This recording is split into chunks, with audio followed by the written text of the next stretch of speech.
Hello kakabsat! For today's video ay magluluto tayo ng pancit canton para sa ating tanghalian.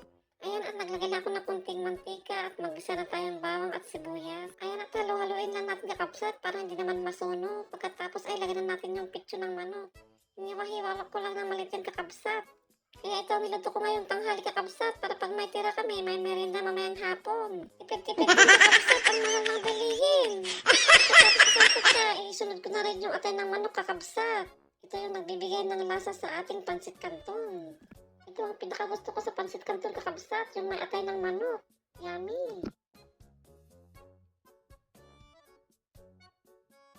Mag-add na rin ako ng pamintang durog kakabsat.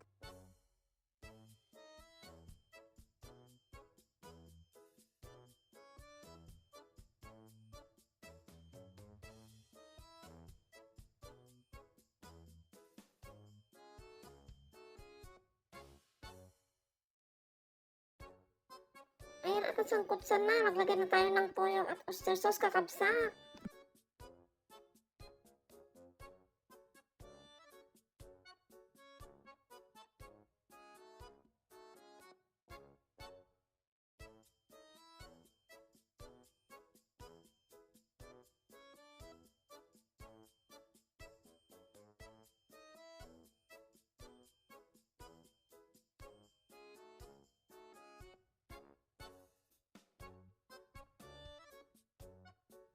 Pagkatapos niyan, sunod na natin yung carrots at yung tangkay ng celery kakabsat. Mekos-mekos lang natin kakabsat. Walang katapos ang mekos-mekos.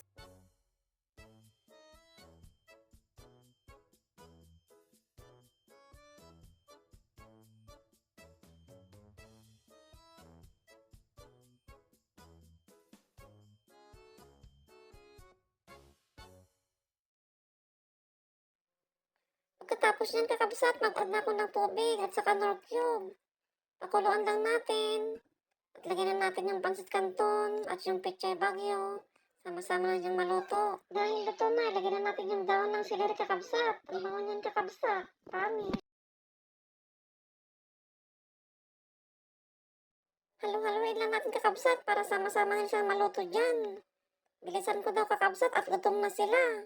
Ang bango kasi kakabsat, nakakagutom. At ayun lang kakabsat. Thank you for watching. Salamat sa panonood. Bye-bye. Dami ko pang hugasin kakabsat. Ano ba yan?